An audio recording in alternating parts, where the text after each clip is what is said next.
जब किसी परिवार में कोई चाइल्ड विद डिसेबिलिटी का बच्चा पैदा होता है तो उनका जीवन शुरू से बहुत ही संघर्ष भरा रहता है और वो हर उस जगह पे उस बच्चे को लेके जाते हैं और बड़ी ही उम्मीद के साथ लेके जाते हैं जहां उन्हें लगता है कि उनका बच्चा ठीक हो सकता है या उसमें कुछ बदलाव हो सकता है। और इसी उम्मीद के साथ रिहान और आशु का परिवार हमारी संस्था आस्था से जुड़ा। मेरा नाम रिहान है।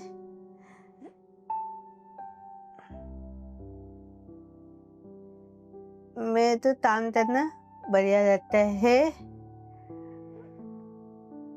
और मेरे तो मम्मी की मदद करना बहुत बढ़िया रहता है और मैं तटुमा के साथ तरवी करता हूँ। हम 5 जन हैं घर में। मेरे हस्बैंड काम करते हैं उसका बुटीन का, और मैं भी पहले काम करती थी। फिर जैसे कि मैं बालवाड़ी में जाती थी ना, तो वहाँ से मुझे पता चला कि गिरिनगर में आस्था है। आस्था की टीचरों से तुम मिलो। तो उन्होंने बच्चे को ही लेके गई थी। उन्होंने बच्चे को देखा, इसका सब चीज़ देखा, पूछा क्या हुआ क्या नहीं हुआ, कैसे गिरा था। तो फिर उन्होंने देखा तो ये कहा तुम्हारा बच्चा तो वैसे है, तो हम करवाएंगे। तो ये पहले सेंटर ही जाने लगा। तो सेंटर में जाने से क्या थोड़ा बहुत इसको ट्रेन करा। जब मैं आता था ना, तब से मैं दाना डर गया। आता मैं तब जी पहले पढ़ाई करते थे, कंप्यूटर चलाते थे और सब्जी भी काटते थे और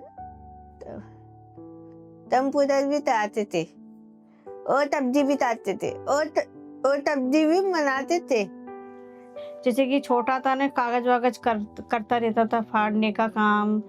हर कुछ अपने हाथ से काम नहीं कर पाता था, वो सब कुछ मुझे ही करके देना पड़ता था। पानी वानी खाना निकाल के हाथ से खाना खिलाना, पोटी धुलाना, कपड़े चेंज करना, मतलब कुछ नहीं कर पाता। पर ये पे अगर मैं इसको घर में ही रखती ना, तो ये मुझे इतना मालूम है कि ये आगे कुछ नहीं कर पाता, कुछ भी। आस्था से इतना बदलाव आया इसको हो, इतना उन लोगों ने भी मुझे बहुत सपोर्ट करा। सबको ही दिया सपोर्ट। तो बहुत लोग बच्चे जाते थे हमारे यहाँ से वुमेन कैंप से। फिर वहाँ से जाते जाते इसमें बदलाव हुआ। ये वहाँ पे कंप्यूटर भी मतलब टाइपिंग भी करने लगा, ड्राइंग भी करने लगा। ड्राइंग भी अच्छी करता है, कलर भी अच्छे भरता है। मैं टुपिन तोट में काम करता हूँ, मिट्टी टेपे में। और जैसे फूल पत्ती होती है वो अपने से कैंची से काट लेता है। ये फिर मिट्टी कैफे में काम करता है, अच्छे से जाता है, सुबह उठता है, अपना काम खुद से ही करता है। रिहान जब आस्था से जुड़ा था तो लगभग वो 6 या 7 वर्ष का था। उस टाइम उस बच्चे के लिए सबसे ज्यादा जरूरी था उसका स्कूल में दाखिला होना। इसके लिए परिवार को तैयार किया गया, रिहान के साथ क्लासेस ली गई, उसे स्कूल में जाने के लिए रेडी किया गया, उसे कुछ लिखने पढ़ने के कौशल सिखाए गए और स्कूल में एडमिशन के साथ साथ परिवार को हमेशा सपोर्ट दिया गया। जो भी स्कूल में उनको चैलेंज आए उसके लिए स्कूल में विजिट की गई। परिवार को भी ट्रेनिंग दी गई कि वो कैसे घर पे अपने बच्चे के साथ काम कर सकते हैं, या स्कूल में अगर कोई चैलेंज आता है या किसी तरीके से उनको कुछ नकारात्मक व्यवहार दिखता है तो वो कैसे अपने हकों के लिए बात कर सकते हैं। पेरेंट के साथ भी बहुत सारी ट्रेनिंग की गई। बड़ा आदमी बनना है, बहुत अमीर आदमी।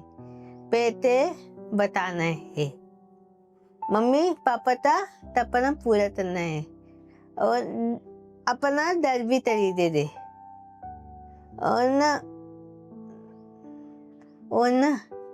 मम्मी पापा तो साथ में रहते थे।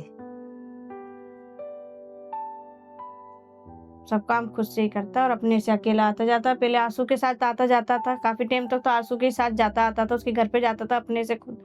फिर आंसू अपने घर से इसको साथ लेके जाता था। आशु हमारे पास 14-15 वर्ष की उम्र में आया। तब वो रेगुलर स्कूल जा रहा था, लेकिन उसके बाद उसकी जो शिक्षा थी वो रुक गई।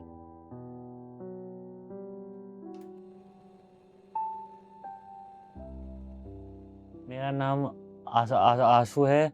मैं नई दिल्ली गोविंदपुरी में रहता हूँ। आस्था में मैं 2011 से हूँ और मैंने वहाँ पे लोग से बातचीत करना सीखा है। मेरा बच्चा छोटा था, मान ली पैदा हुआ 2 साल का हुआ, जब से ये बोल नहीं पाता था, 3 साल हो गए नहीं बोलना सीखा। फिर मैंने इसको हॉस्पिटल में दिखाया तो उसको सारे टेस्ट वगैरह हुए, उन्होंने बोला इसके ये अभी फ़िलहाल नहीं बोल पाएगा, ऑक्सीजन की कमी हो गई इसको। मैंने ट्रीटमेंट भी इसका कराया, कुछ भी नहीं हुआ। फिर मैंने प्राइवेट पढ़ाया, 4-5 साल प्राइवेट पढ़ाया। इसका पढ़ने में मन नहीं लगता था, पढ़ाई में उसको कोई था ही नहीं। फिर मैंने 5 साल बाद डॉक्टर ने बोला कुछ जहाँ बच्चे हो ना, ज़्यादा भीड़ भाड़ हो, उसको वहाँ डालो कि बच्चों को देख के बच्चा में खेलता है। फिर मैंने इसको आस्था में डाला। आस्था से हमारा आना जाना रहा, आस्था से वहाँ आस्था को मैं धन्यवाद करती हूँ। आस्था वालों ने बहुत सपोर्ट किया मेरे बच्चे को, वहाँ बोलना भी सीखा, बच्चों के साथ सारा दिन खेलता रहता था। वहाँ के टीचर भी अच्छे हैं, मैम वगैरह भी इसको बहुत सपोर्ट करती थी, लिखना पढ़ाना सिखाती थी उसको। किताब वगैरह घर से लेके जाता था तो वहाँ ड्राइंग वगैरह खूब अच्छी करता था, लिखता था, बोलना भी सीख गया। इसका डर निकल गया, जैसे डरता था वो घर के अंदर, आस्था जाके वहाँ टीचरों के साथ बच्चों के साथ बातचीत करने के, सारे नॉर्मल बच्चे थे तो ये बच्चों देख के डरता था, वहाँ सारे बच्चे इसकी तरह ही मिल गए हैं आस्था में, तो वहाँ खुश रहता था। और मैंने वहाँ पे मैंने कंप्यूटर टाइपिंग करना सीखा है। और जैसे टाइपिंग करना है और वेजिस को काटना, कटिंग करना और कुकिंग करना सीखा है। फिर आस्था वालों ने ये भी बताया था मिट्टी के कैफे दिव्यांग लोगों को जॉब देता है। और मेरे को कुकिंग भी करना बहुत पसंद है, मैगी बनाना मेरे को बहुत पसंद है।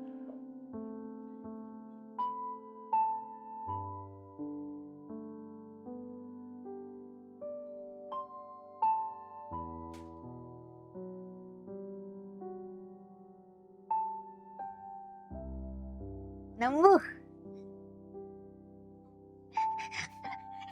कटप्पा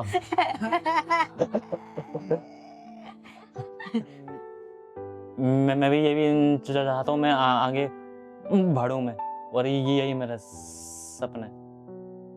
जैसे जैसे बच्चे बड़े हो रहे थे, परिवार की चिंता बढ़ती जा रही थी कि बच्चे आगे चल के क्या करेंगे, भविष्य में इनका क्या होगा, इनकी ज़रूरतें कौन पूरी करेगा, उनकी देखभाल कौन करेगा, हम आज हैं कल हम नहीं हैं तो इनके साथ क्या होगा। तो उनकी ये चिंता जायज़ थी। इसीलिए हम लोग शिक्षा के साथ साथ बच्चों को स्कूल में जोड़ने के साथ समावेशन पे बहुत ज़्यादा ध्यान देते हैं, ताकि बच्चा समाज का हिस्सा बन सके, आगे चल के आत्मनिर्भर हो सके। इन्हीं सब चीज़ों को ध्यान में रखते हुए सेंटर में उनके साथ बहुत सारी ऐसी गतिविधियाँ कराई गई जिससे कि उनको आत्मनिर्भरता के साथ जीने में मदद मिले। जैसे उनको ये सिखाया गया कि कैसे हमें आपस में एक दूसरे के साथ बातचीत करनी है, कैसे हमें अपना साफ सफाई और तैयार होके रहना है, कैसे हमें जो है वो एक जगह से दूसरी जगह जाना है तो हम कैसे अकेले जा सकते हैं।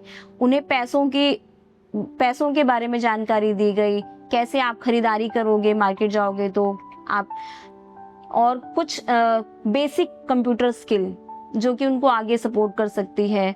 इसके अलावा उनके साथ उनकी क्षमताओं को उभारने के लिए बहुत सारी एक्टिविटी जैसे पेंटिंग, क्राफ्ट और बहुत सारे ऐसे इवेंट आयोजित किए गए और उनको कुछ ऐसे प्रोग्राम में हिस्सा लेने का मौका दिया गया जहाँ पे वो कुछ परफॉर्म करके उनके अंदर वो आत्मविश्वास बढ़ पाए। इसके साथ साथ उनको एक बड़े स्तर पे प्ले में भी अभिनय करने का मौका दिया, जो कि उनके लिए एक बहुत अच्छा मौका रहा उनमें एक आत्मविश्वास को बढ़ाने के लिए। आज वो बहुत अच्छे से आपस में मिलते हैं, एक दूसरे से बात करते हैं। अकेले कहीं जाना होता है तो रिक्शे से या मेट्रो से, पब्लिक ट्रांसपोर्ट का यूज करते हैं।